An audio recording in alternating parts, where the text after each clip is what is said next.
রিয়াদ ঘরের কোনায় বসে তার নতুন হেডফোনটি পরীক্ষা করছিল। সদ্য ডেলিভারি হওয়া একটি প্যাকেজ থেকে সেটি বের করেছিল। হেডফোনের পাশে একটি ছোট কার্ড ছিল, যাতে লেখা ছিল, প্রকৃত সময় শুনুন, 16 মিনিট 27 সেকেন্ডের জন্য। মজার ব্যাপার ভেবে সে হেডফোনটি কানে লাগাল। গাঢ় কালো রঙের ইয়ারপ্যাডগুলো তার কানকে পুরোপুরি ঢেকে দিল। চারপাশের সব শব্দ 1 সেকেন্ডে বিলীন হয়ে গেল।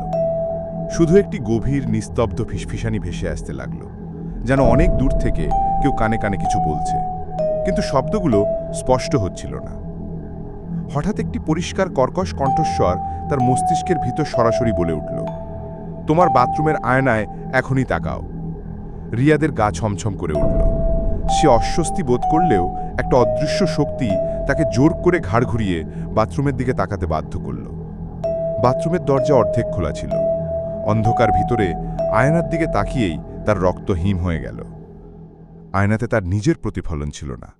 সেখানে একটি কালো ঝাপসা মানবাকৃতির ছায়া দাঁড়িয়েছিল, যার মুখ ছিল একেবারে ফাঁকা, শুধু দুটি গভীর অন্ধকার গর্ত চোখের জায়গায়। রিয়াদ হেডফোন খুলে ফেলতে গেল, কিন্তু সেটি তার মাথায় আটকে থাকা একটা লৌহ শেকলের মতো অনুভূত হল। কণ্ঠস্বরটি আবার ভেসে এলো, এবার আরও কাছ থেকে, যেন কেউ তার পিছনেই দাঁড়িয়ে কথা বলছে। সময় শুরু, 16 মিনিট 27 সেকেন্ড, এখনও বাকি আছে। রিয়াদ আতঙ্কে পিছনে তাকাল। কেউ নেই, কিন্তু যখন সে আবার আয়নার দিকে তাকাল, সেই ছায়াটি এখন বাথরুমের দরজার ফ্রেমে দাঁড়িয়ে তাকে একদৃষ্টে দেখছে। তার একটি লম্বা, অস্বাভাবিকভাবে বাঁকা হাত ধীরে ধীরে দরজার কাঠামো থেকে বেরিয়ে আসছিল, যেন অদৃশ্য কোনো দেয়াল ভেদ করে বাস্তবতায় প্রবেশ করছে। রিয়াদ চিৎকার করতে চাইল, কিন্তু তার গলা থেকে কোনো আওয়াজ বেরোল না। সে দৌড়ে দরজার কাছে গিয়ে তালা বন্ধ করতে চেষ্টা করল, কিন্তু দরজাটি আগে থেকেই তালাবদ্ধ ছিল, যেন কেউ ভিতর থেকে শক্ত করে ধরে রেখেছে। কণ্ঠস্বরটি আবারও, এবার একদম তার কানের পাশে, একটি ঠান্ডা নিঃশ্বাসের সাথে, 14 মিনিট, সে কাছে চলে এসছে।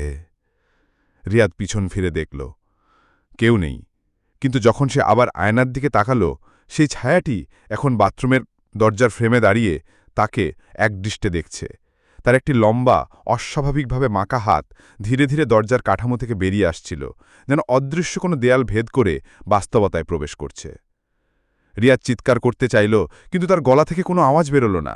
সে দৌড়ে গিয়ে দরজায় তালা বন্ধ করতে চেষ্টা করল, কিন্তু দরজাটি আগে থেকেই তালাবদ্ধ ছিল, যেন কেউ ভিতর থেকে শক্ত করে ধরে রেখেছে। কণ্ঠস্বরটি আবারও, এবার একদম তার কানের পাশে, একটি ঠান্ডা নিঃশ্বাসের সাথে, 12 মিনিট, সে তোমার শ্বাসের গন্ধ পেয়ে গেছে। রিয়াদ নিঃশ্বাস বন্ধ করে রইল, চুপ করে থাকল। কিন্তু তখনই সে অনুভব করল, একটি বরফের মতো ঠান্ডা, শুষ্ক আঙুল তার গলা বরাবর হালকা করে স্পর্শ করল। সে চিৎকার করে ছুড়ে দিয়ে পিছনে আঘাত করল, কিন্তু কিছুই সেখানে ছিল না, শুধু বাতাস ক্যাপে উঠল। সে হেডফোনটা টেনে ছিঁড়ে ফেলতে চাইল, কিন্তু সেটি তার মাথার সাথে যেন এক হয়ে গেছিল। ত্বকের ভিতর শিকড় গুজিয়েছে, ব্যথায় সে কাঁতরাতে লাগল। 8 মিনিট, সে তোমার পিঠের সাথে পিঠ লাগিয়ে দাঁড়িয়ে আছে। রিয়াদ সোজা হয়ে দাঁড়াল। পিছনে কাউকে না দেখতে পেয়েও সে স্পষ্ট অনুভব করতে পারল, একটি ঠান্ডা, অনাড়ম্বর পিঠ তার নিজের পিঠের সাথে লেগে আছে। সে নড়তে পারছিল না। একটি করুণাহীন নিঃশব্দ কান্নার আওয়াজ সে শুনতে পেল, কিন্তু বুঝতে পারল না সেটা তার নিজের কান্না নাকি ওই জিনিসটির। 5 মিনিট, সে তোমার চোখে তাকাতে চায়। রিয়াদের চোখ নিজের অজান্তেই জোরপূর্বক খোলা থাকল। সে চোখ বন্ধ করতে পারছিল না। তার ডান চোখের কোণায় সেই ঝাপসা মুখটি দেখতে পেল, শুধু এই দুটি গভীর অন্ধকার গর্ত, যা তার আত্মাকে টেনে ভিতরে ঠুকিয়ে নিতে চাইছিল। 2 মিনিট, তোমার সময় ফুরিয়ে আসছে। রিয়াদ মাটিতে লুটিয়ে পড়ল। তার শক্তি শেষ। সে কেবল মেঝেতে পড়ে ওই জিনিসটির ছায়া তার উপরে সে পড়তে দেখল। সে তার মুখের খুব কাছাকাছি ওই ফাঁকা, তোলপাড় করা স্ক্রিনের মতো মুখটি দেখতে পেল। 30 সেকেন্ড, চিরতরের জন্য দেখে নাও। রিয়াদের চোখ জোর করে খোলা রাখা হল। ওই জিনিসটি তার চোখের সরাসরি তাকিয়ে থাকল। একটি তীক্ষ্ণ, অবর্ণনীয় ব্যথা তার মস্তিষ্ক ভেদ করে উঠল। সে অনুভব করল যেন সে মুছে যাচ্ছে। 5, 4, 3, 2, 1। তারপর নিস্তব্ধতা। পরের দিন রিয়াদের বন্ধু তার ফোন না পেয়ে চিন্তিত হয়ে বাসায় এল। দরজা খুলতেই সে দেখল রিয়াদ সোফায় বসে আয়নার দিকে তাকিয়ে আছে। চোখ দুটো অত্যন্ত বেশি খোলা, নিশ্চল, পুঁতি প্রসারিত। বন্ধুটি কাছে গিয়ে বলল, রিয়াদ, কি হয়েছে তোমার? রিয়াদ ধীরে ধীরে মাথা ঘোরাল। তার মুখে কোনো অনুভূতি ছিল না।